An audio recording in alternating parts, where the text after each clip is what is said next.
I told you the other day the abdomen is a Pandora's magic box. Now, clinical anatomy. Clinical anatomy, it may be congenital, trauma, infection, inflammation, tumor, procedure, therapeutic and diagnostic.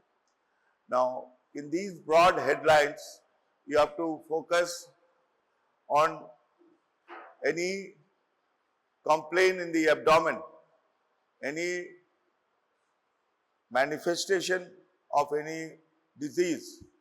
It can be congenital, it can be traumatic. Now the evidence and incidence of road traffic RTA, road traffic accidents. Now road RTA,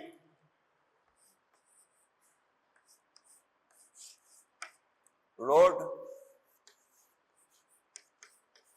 traffic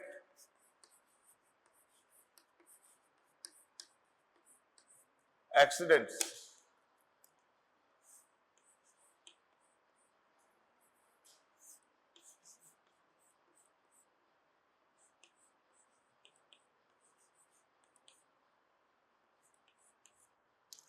Road traffic accidents. See, you are going on a motorbike, suddenly you crash into a pillar or a culvert or head-on collision into the any vehicle. It can be. Now, this patient is brought to you in the emergency, say within half an hour or 1 hour emergency, if it comes, then it will immediately, there are many things in the abdomen that won't manifest immediately. Trauma in the liver or this thing, but you have to immediately investigate the condition and the place where is complaining of pain maximum. By that immediate trauma, the patient complains everywhere. You touch here, you touch here, you touch here, anywhere. But you look quickly, make a clinical examination of any bony injury, any joint replacement, displacement in the thigh or the knee joint. Now, and if you see if any rib is broken, then there will be dyspnea, and if the rib penetrates into the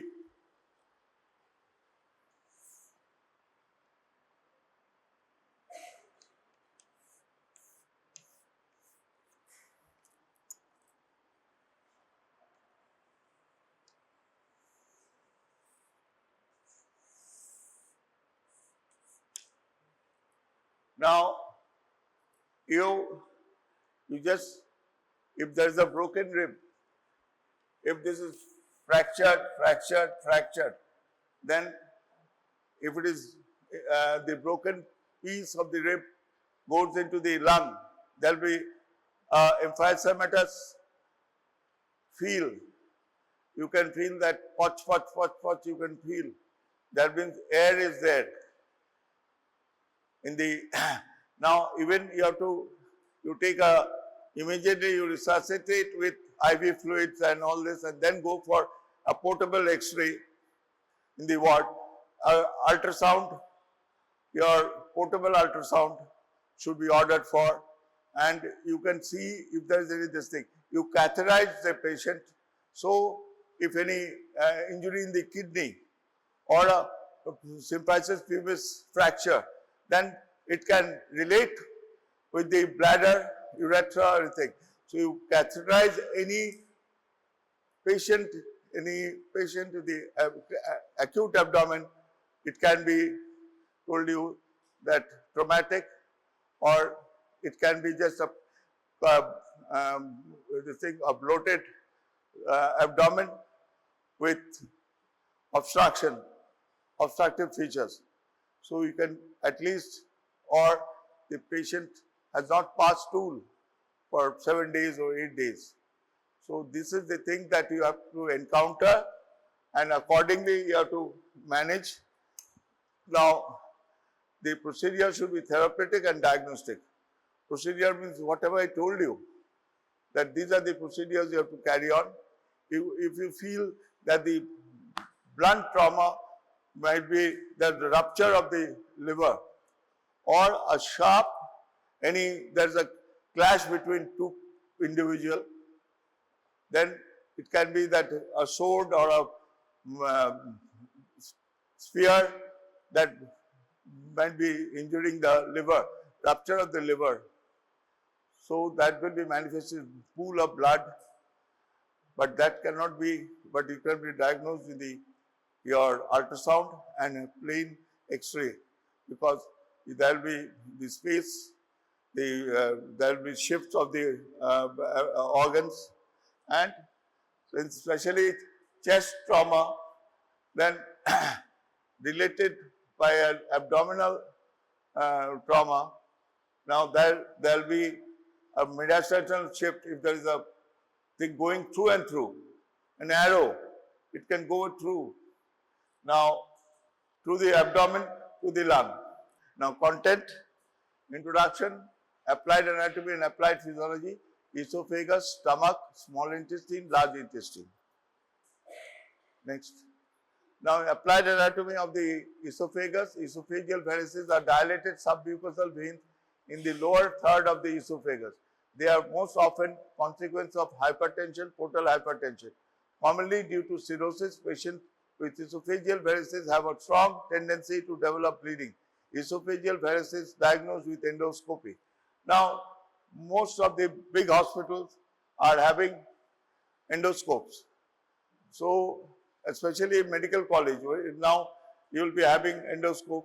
So, if you see, if he is vomiting blood, then you have to take measures, and if there is a endoscopy done after resuscitating the patient, then you can do an endoscope. Or immediately what you do, tubes, that is you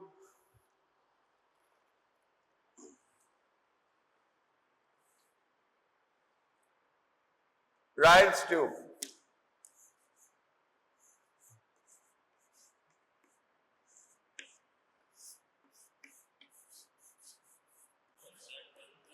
Ryan's tube, if you were to put it through the nostrils, and the way of introducing, na amra nol bholbo ekta nake.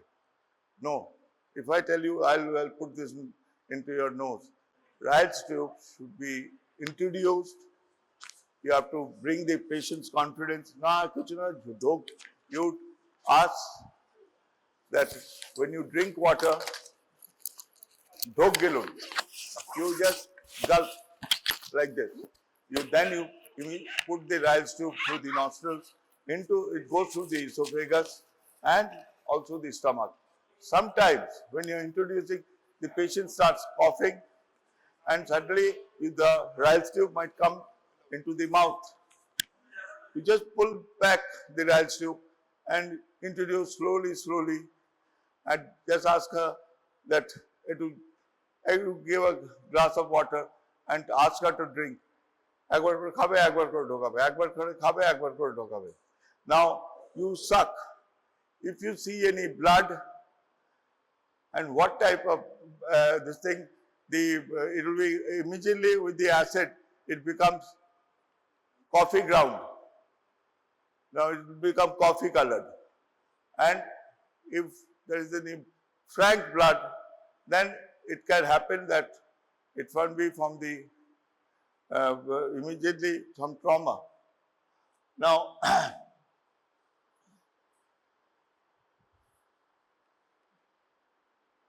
Now, applied physiology of esophagus, dysphagia and esophageal achalasia.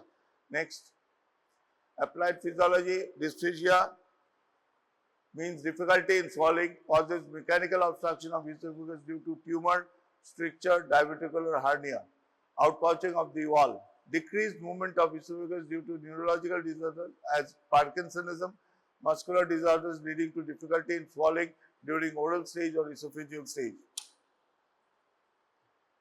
Now, esophageal achalasia is a neuromuscular disease characterized by accumulation of food substance in the esophagus It is due to the failure of lower esophageal cardiac sphincter to relax during swallowing.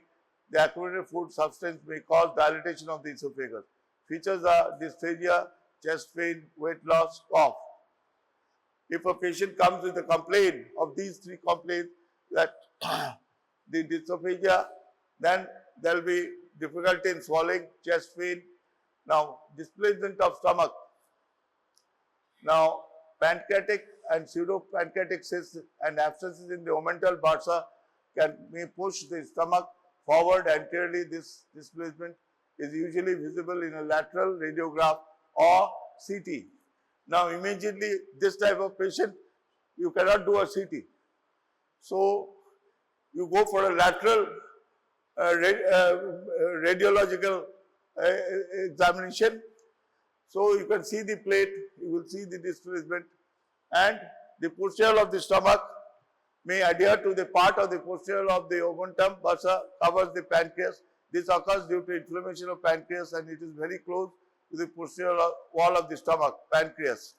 You know the dilation of the, when you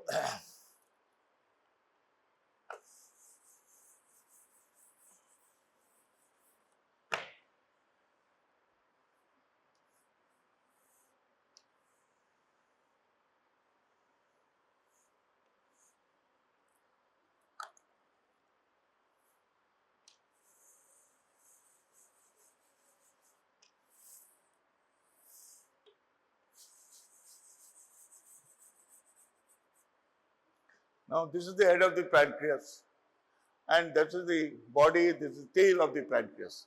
Now, yesterday,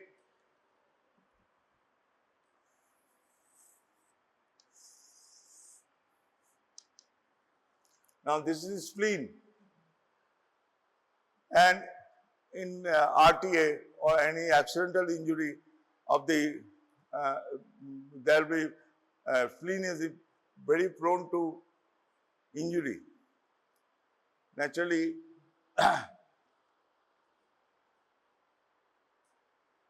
now cancer of the stomach cancer, also known as gastric cancer, is developing from the lining of the stomach because of lymphatic vessels of the mucous membrane and submucous of the stomach are continuity. It is possible for cancer cells to travel to different parts of the stomach. Now, the lymphatic drainage, the vascular supply, and the basic anatomy of the stomach will, the cancer cells travels, and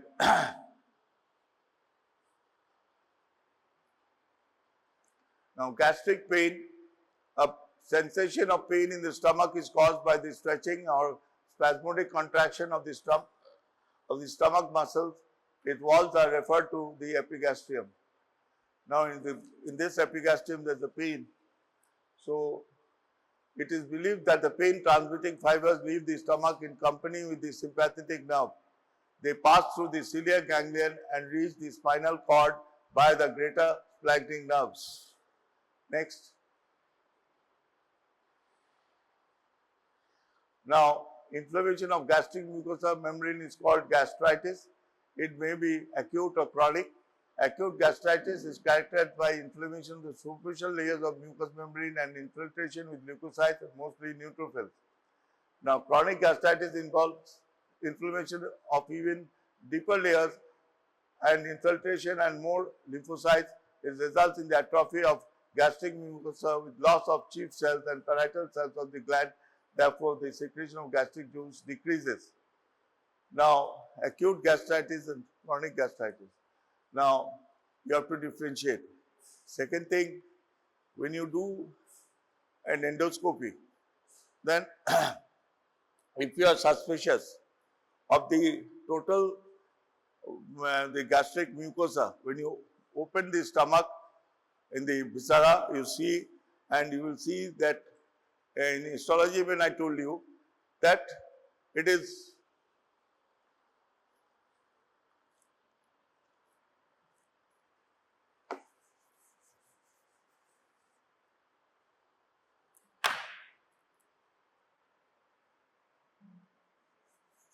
like this. The mucosal fold is like this. So if you take food, you take the food, maximum food, bloating, ঢেকার তুললে একটা dinner করে, lunch করে, বিয়ে party করে, then you take or some salt or some antacid, that even doesn't work. But the nature is such that it accommodates. It becomes the stretch, but if it goes on continuously, মানে মাসে 10 দিন party করছো, বাইরে খাচ্ছো, তার সঙ্গে মদ খাচ্ছো, now at this stage the endoscopic findings and the features. So if you are suspicious, you take a small biopsy. You should take the biopsy because the cellular layers, the leukocytes and all these neutrophils, this description comes from the biopsy. Another thing is that you do a rapid urase test, RUT.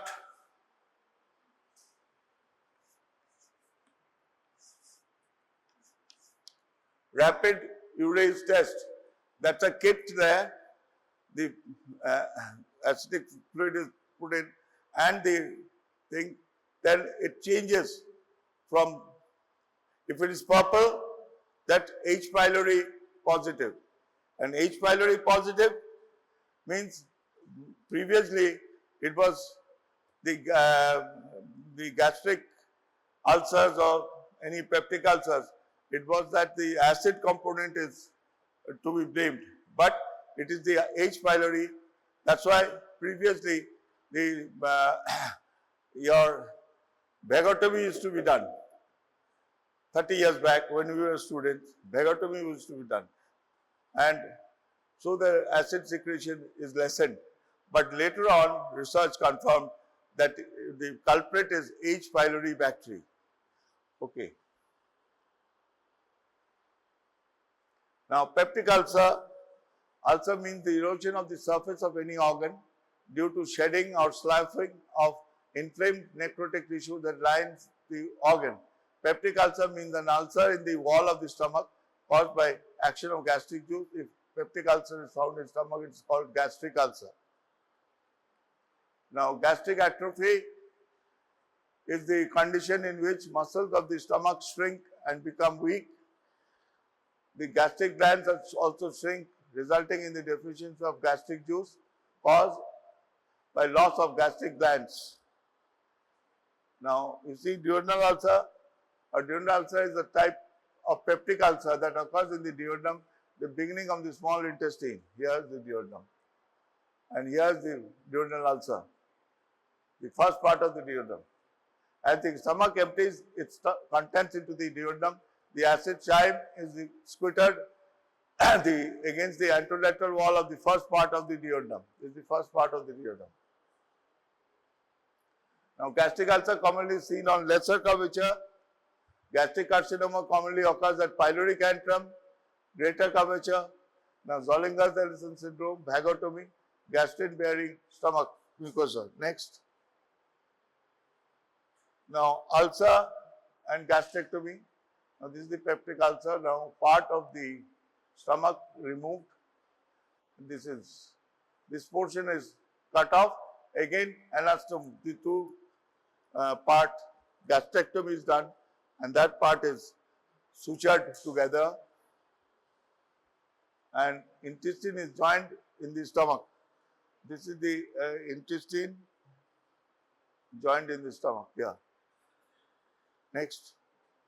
Now you see the stomach, peptic ulcers will lead to bleeding, perforation and the other emergencies.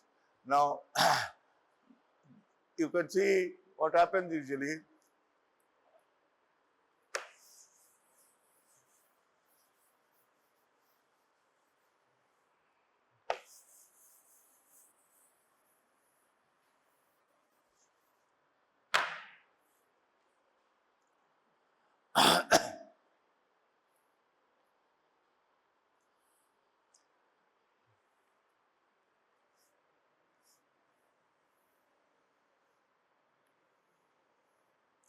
See, if the stomach perforates,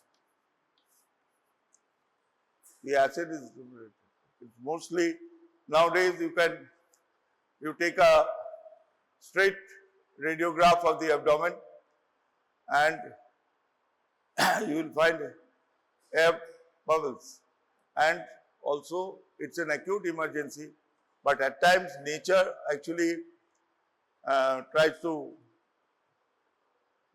accommodate and manage. But when you diagnose peptic ulcer, it is an emergency operation. You have to just make a right paramedian incision, open up and see. Of course, you have to toileting the with normal saline and get the acid and whatever it is there to clean it, and then you identify the perforation. And if you identify the perforation, then you have to put a suture like this, you put a suture like this, and that has to be this thing. And the omentum is here, there can be an omental patch and come out. Put 2 drains and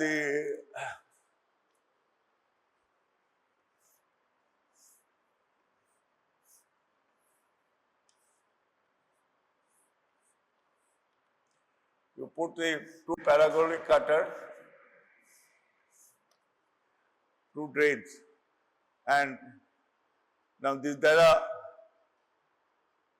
some drains that has a tube, has a pump. You just close, and then from there, slowly it sucks the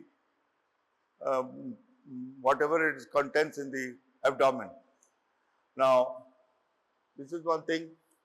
Next, the duodenal ulcer, peptic ulcers is the posterior wall of the first part of the duodenum may penetrate the wall and erode the relatively large gastroduodenal artery, causing severe hemorrhage. Now, ulcer in the posterior wall can occur. Now, in the posterior wall, now the gastroduodenal artery is here. It may erode the gastroduodenal artery, and there can be severe hemorrhage. As the stomach empties its contents into the duodenum, the acid chive is squirted against the anterolateral wall of the first part of the duodenum. Next.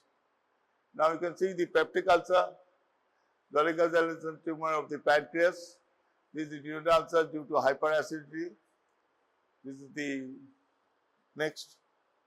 Now, malabsorption is the failure to absorb nutrients such as protein, carbohydrates, fats and vitamins. Malabsorption affects growth and development of the body.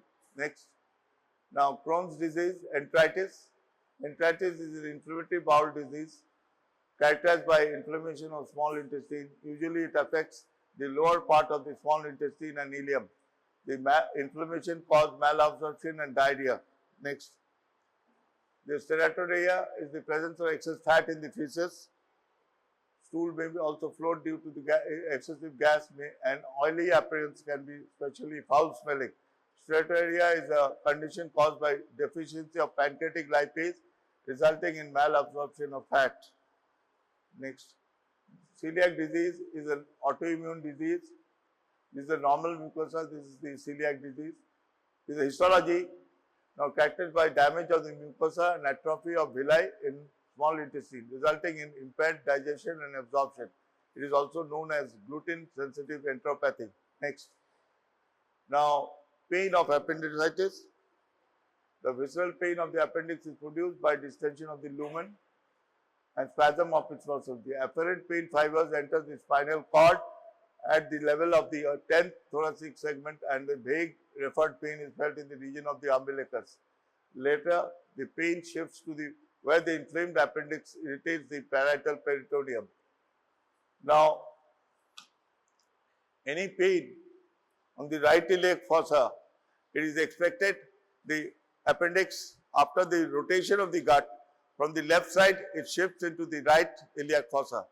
Now, if there is any in pain in the right iliac fossa, and all pain in the right iliac fossa is not appendicitis. So you have to be very much careful to diagnose appendicitis. Second thing, appendix, when it comes from the left iliac fossa and position can be subhepatic, just below the liver, gallbladder. The cecum is over here, not here. So you have to diagnose and manage the case. It is not that it will burst, and because the advent of very good antibiotics, you put a Ryle's tube, manage accordingly, and the inflammation subsides. Then you do ultrasound, you can do MRI to see if it is. Now, one thing is that the appendix, you immediately go for an operation or not. It is that if you are in a dilemma, or if there is a palpable lump in the right iliac fossa, then you just wait and treat the medical management of the surgical patient. It's a surgical case, but you have to manage medically. Then after, you can go for appendicectomy after 6 weeks or 2 months. It gives you time. But if you see that it's come late, then you might have to just come and drain and put in the pus, take out the pus and drain the appendix, the area of the right iliac fossa, and sometimes the exudates and the pus goes into your pelvic, in female rectouterine pouch, or just rectovesical pouch in the male. Now that sometimes irritates. So it can happen that after 48 hours or something, then the patient might be having, due to the irritation, they might be having loose motion. Now,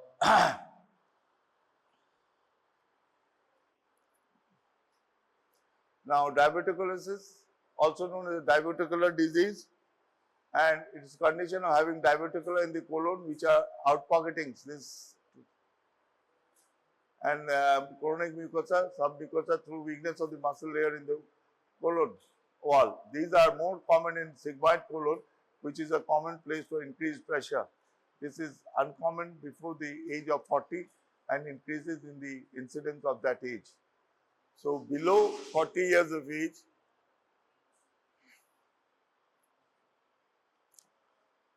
now next, diarrhea is a frequent and profuse discharge of intestinal contents in loose and fluid form.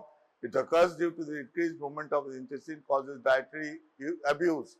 Now this word, dietary abuse, you are supposed to take, you are having daily, say, 1 leg piece of chicken, or say 150 grams chicken, but if you take it every alternate day, if you take atyachar, you are taking too much of food, spicy food, then these things occur.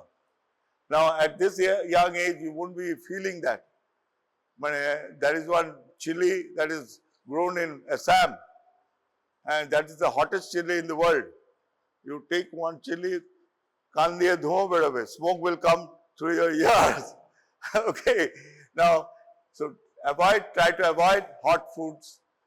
But of course, even the thing is that if you take a green chili every day, then it secretes mucus, and the capsicum, it's anti-inflammatory. So they will kacha lonka ekta duto khetei paro. Even any patient is having gastritis or something like that, then you can take a green chili or red chili, but raw chili. It is not fried or it is not cooked. You can take with your salad or with your food. That gives it acts like medicine. Next, constipation. Now, failure of voiding feces which produces discomfort is known as constipation. It is due to the lack of movement necessary for defecation. Due to the absence of mass movement, colon feces remain in the large intestine for a long time, resulting in absorption of fluid. So, feces become hard and dry. Now, it becomes hard. Now, one thing I tell you, there are many ingredients. The patient is coming with laxatives. There are many types of laxatives, liquid, in tablet form, and now inside this patient comes with a pain and bloating in the abdomen, and you ask her, first thing when you see a patient with pain abdomen, you ask how many days you did not pass stool.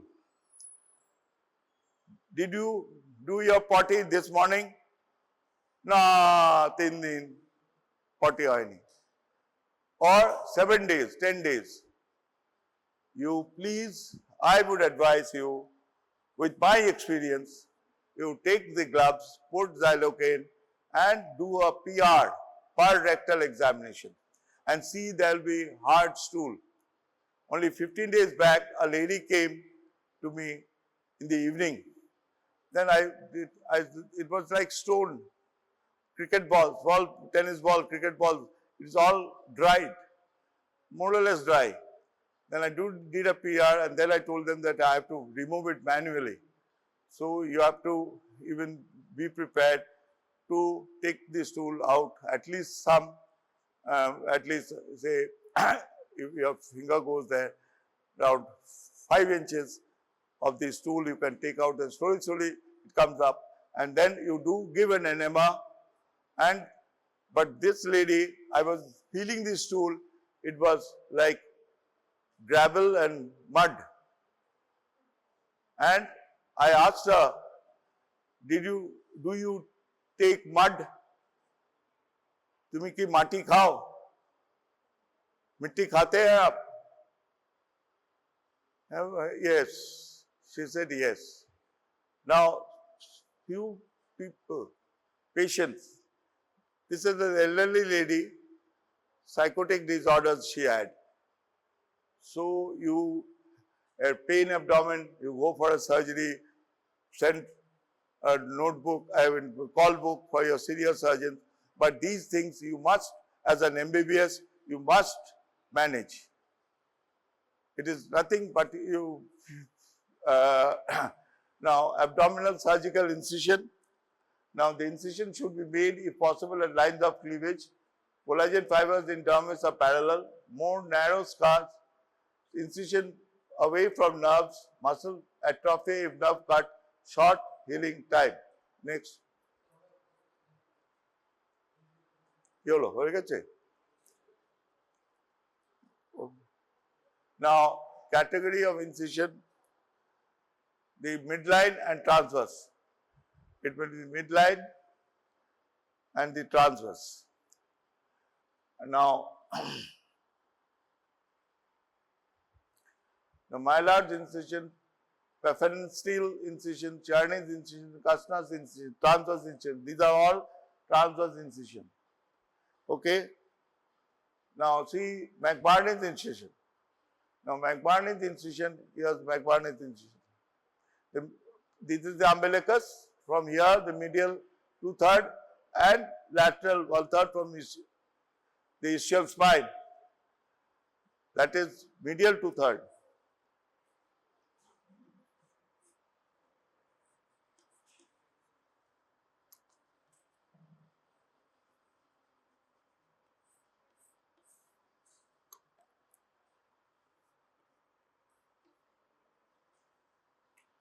Now, this is the McBurney's most common surgical operation in the abdomen being performed. Now, the linea alba, you have opened the rectus sheath, you have seen the linea alba, and the arcuate ligament is below the umbilicus, there is an arcuate ligament, you have seen in the, when you open the abdomen. Now, the inguinal ligament and linea similaris, this is line like this.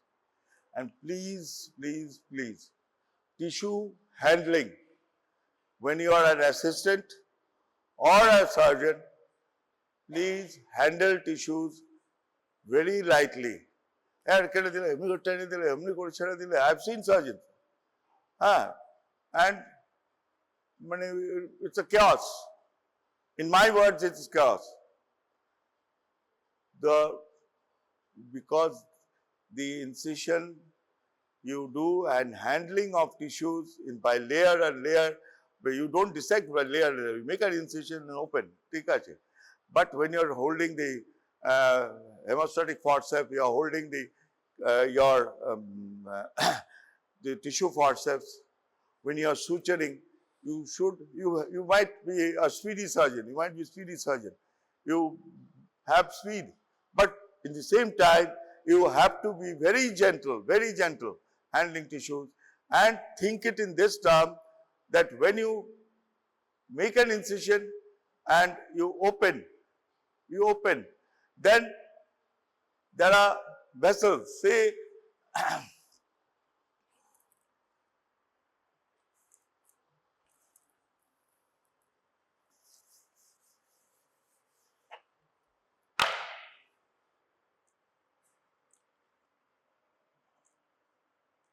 for rectus sheath I am taking. Now these are the tendons. There are some vessels. This is vessels. This is the. Now you see, if you rough handle, then those vessels rupture. Then you again clamp or you use a diathermy. Then what happens? It is from when you make an incision, you try to. Now this is the vessel. This is ligated here. Now over here, in this field of the operative field, what the new vessels, neoangiogenesis,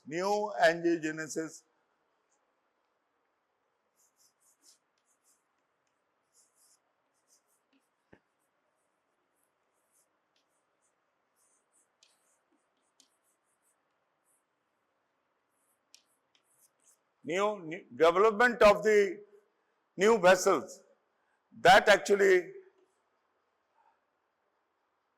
that is a new vessel that is in the wound bed. Naturally, no rough handling. You just clamp slowly, gentle. You give a suture. You don't be like, kusti, don't do kusti. And tie, don't. So, it is an art. You think of plastic surgery, because the more you manhandle tissues, it is practically you are doing that, leading to more scar, and that more scar means it is the bad incisional line will come up. Of course, you handling after all this, the patient might get a keloid in the incisional line. Now that is a bit genetic disorder. If you do thousands of operations, you might come in the post-operative scar, that of 5% or 10% getting a keloid. Now you might have that if she says, I got a trauma or an abscess in the chest wall. There was after this long time, it's a butterfly-like scar in the anterior chest wall. Then actually she comes to a surgeon with the view and perspective that any surgeon will cut and then make this scar relieve. the scarring, but nowadays you have some medicines, injections, and also some ointments are there. In Ayurveda, there is some very good ointments are there that you have to give and massage the area, and then you follow for 3 months and see it becomes bit बहुत अच्छा रहता है. It becomes very nice. But the thing that scar is a scar. It might be mental, it might be on the skin. একটা কিছু হলো না, একটা মানে আমি খুব আনন্দে থাকি, আমি খুব হাসি খুশি, একটা কোনো ইনসিডেন্স হয়ে গেল, I become silent. I become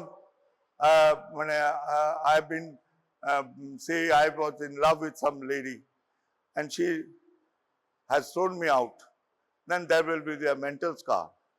So it might be that you have a very good friend, though there will be, you are rejected by your friend. It is not that, of course, love is there, then there will be rejection. So what I want to say, this is a psychological scar. Now, one thing I tell you, now next. Now, palpation of the abdomen, soft and pliable, inward and outward excursion of the respiration from right inguinal region to the left hypochondriac region. Now, contour of the abdominal wall depends on the tone and fat. Findings, lumps, enlarged organs such as liver, spleen, dilated veins and skin and discoloration. Now, the thing is that clinical skill will depending on your anatomical knowledge. Now, accordingly, when you go to the clinics, you will be asked, be shown that how to palpate the abdomen. So, from right iliac fossa, you go to the right hypochondrium, to the left hypochondrium, then go to the splenic area. Now, the spleen goes like this, up in this direction.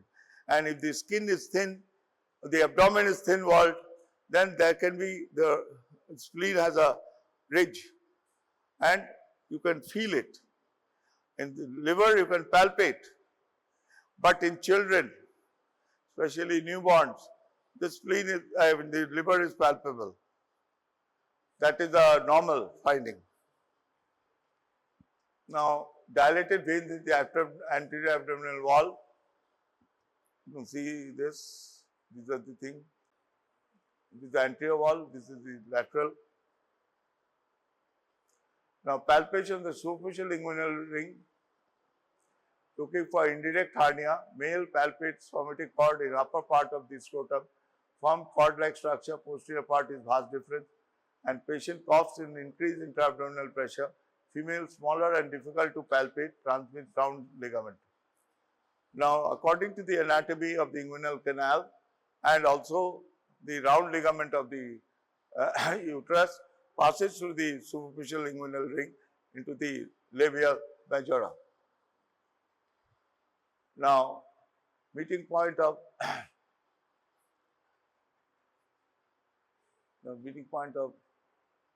hotbed of embryology, the cardiovascular system, the gastric, and during the development of the hotbed of embryology, skin around the umbilicus supplied by T10 spinal segment. Surgical incision should never be crossed the umbilicus. Congenital defects including omphalocele, hernia, fistula. Now, this is the omphalocele. This is the omphalocele. Now, classified hernia is classified external, internal. Inguinal hernia can be classified direct, indirect, indirect, further classified as complete, incomplete.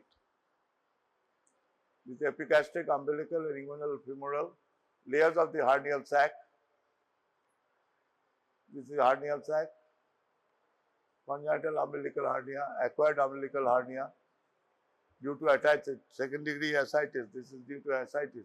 Omphalocele, you can see the amniotic abdominal wall, umbilical vein and amniotic covering of the sac, intestine, umbilical cord. Now, Sigalian or lateral ventral hernia.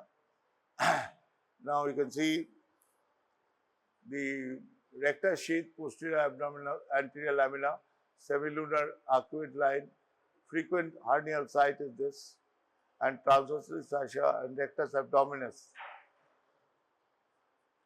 Now femoral hernia, you can see the femoral hernial sac here, the femoral vessels, lacunar ligament and Gimbert ligament. Now hydrocele,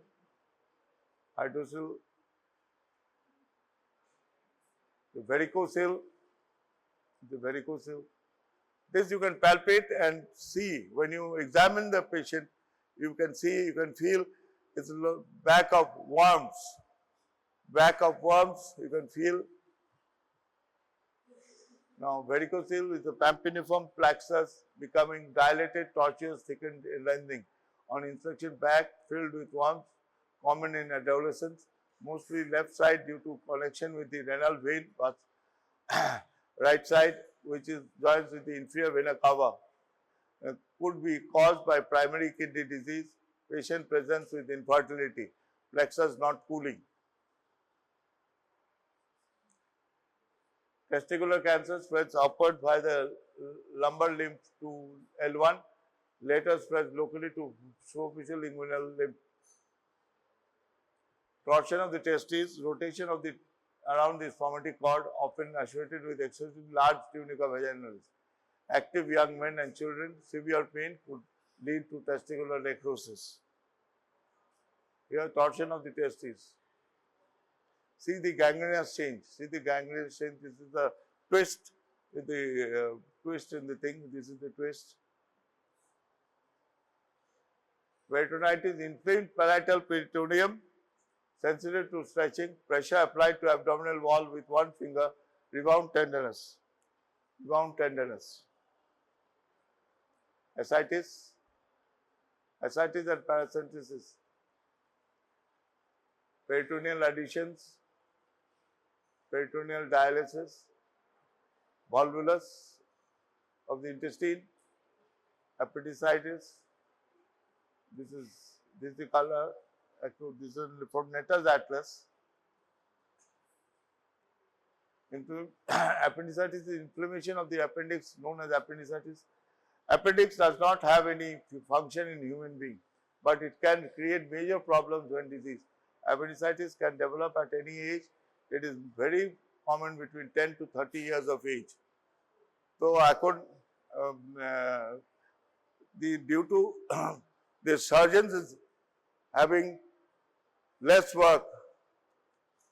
Before, when in our days, we used to do everything. But nowadays, a neurosurgeon. Now, people now appendix and hernia for general surgeons. It is, the thing is that the component, the thing is that the work is now divided between super specialty. Okay, but you have to have a knowledge. I told you a good MBBS is a good postgraduate. So you don't know, you will crack NEET with gynae obstetrics or orthopedics. You might be liking gynae and obstetrics, but you might land up in as a orthopedic surgeon. Okay, now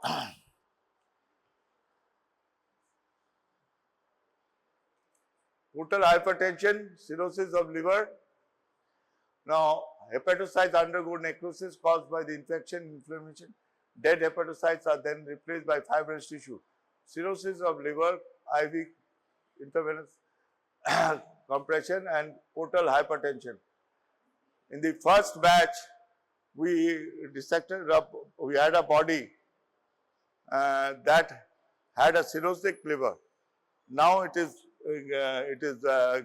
from anatomy. That specimen is in the pathology. In the pathology, we have donated. Now, portal hypertension, colitis, colostomy. Now, cancer of the large bowel, minimally invasive laparoscopic surgery, lymph vessels and nodes removed.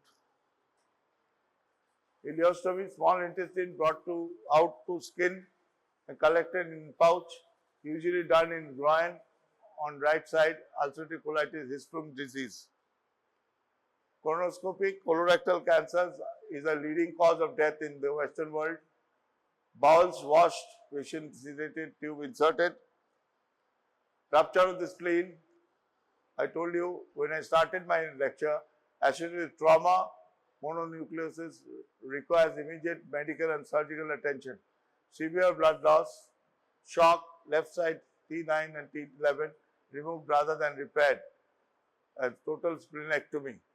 You remove the whole spleen because with blood transfusion. Now you do a total splenectomy. Now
when I was a house staff in Bardhaman Medical College, at dead of night, they had a clash between two parties, political groups, and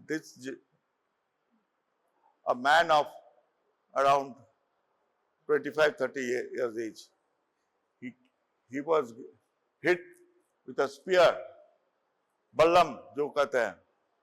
It went through and through the kidney, liver, and এটা তো injury হচ্ছে rupture, এই কিডনির এটা rupture এখান থেকে কেটে গেছে। Now what I did, I put a catheter. Then there was pool blood coming through the catheter. I gave the senior resident surgeon was there, Dr. Pal. I told him that, sir, this is the situation. Let Professor Dr. Amaresh Rai, he's a general surgeon and also a neurosurgeon in those days, in around in the year 1984. Now, I spoke to the party and asked for 2 bottles of blood. I gave a requisition, and then what Professor Rai did is that he just removed this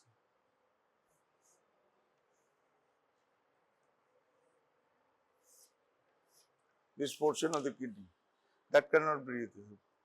Part of nephrectomy he did, removed, and he put an omental patch over here.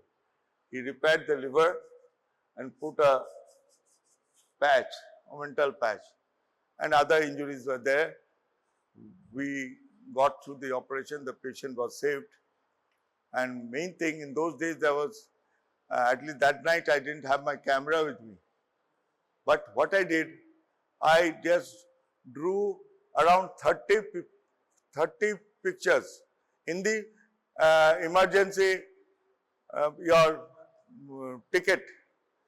In plain paper, I just drew step 1, step 2, step 3, step 4, around 30 figures. I did the procedure, total procedure from beginning of operation and then ending it.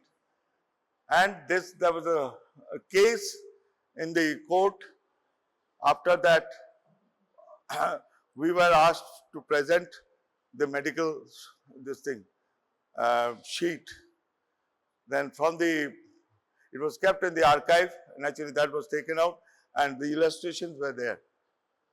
And the patient was alive, he's saved. And see, the documentation is so important. What I want to stress is that this is not a story I'm telling. It is not a fairy tale I'm telling. Whatever I'm telling you, the parts which is not in the book, it is from my experience which I encountered as a student. And actually, see, now you are having your camera, very good phones. You walking through the ward and everything, then you go, click, click, click, click. In your leisure time, you make folders and keep it. At least now I'm actually didn't have the time. So actually, I've at least more than 2,000 photographs. And now pancreatic cancer near head of the bile duct, obstructive jaundice, yellow skin tint, Whipple procedure, pancreatic duodenotomy, stents could do well. Now, as the endoscopes, so initially any jaundice or this thing, and if there is a gallbladder stone or CBD stone, common bile duct stone, or this small in the ampulla of water. Now the common bile duct is coming here, the pancreatic duct, common, it opens into the second part of the duodenum. Now the ampulla of water. If there is a small tumor or a small stone that cannot be taken out, even with endoscopy, then the gastroenterologist, what he puts a stent there. He puts a stent, relief, jaundice, relieved. Then on a next date, you see the jaundice, how it's improving, and then go for major surgery. That will be a bypass of the stomach, duodenum, and ileum, jejunum. These will be connected, and that the bile directly goes. So there won't be any problem. Now, impaction of gallstones, usually asymptomatic, sometimes very painful. Eating fatty foods contracts gallbladder against stones, may result in infected bile into the pancreatic duct, leading to pancreatitis. So, cholecystectomy. Now, the gallstone is here, impacted.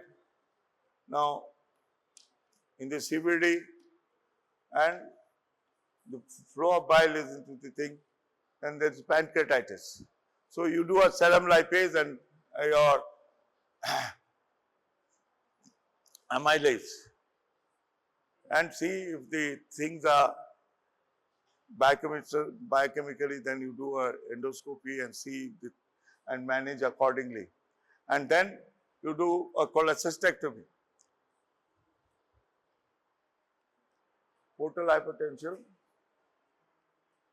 renal and Neuritic calculi, concentration of dissolved minerals in urine, episodic flank pain and hematuria, pain loin to groin, radiating pain, most pass with time, surgical navigation removal, no extracorporeal shock, non-extracorporeal shock wave, lithotripsy, ESWL. Now, this is a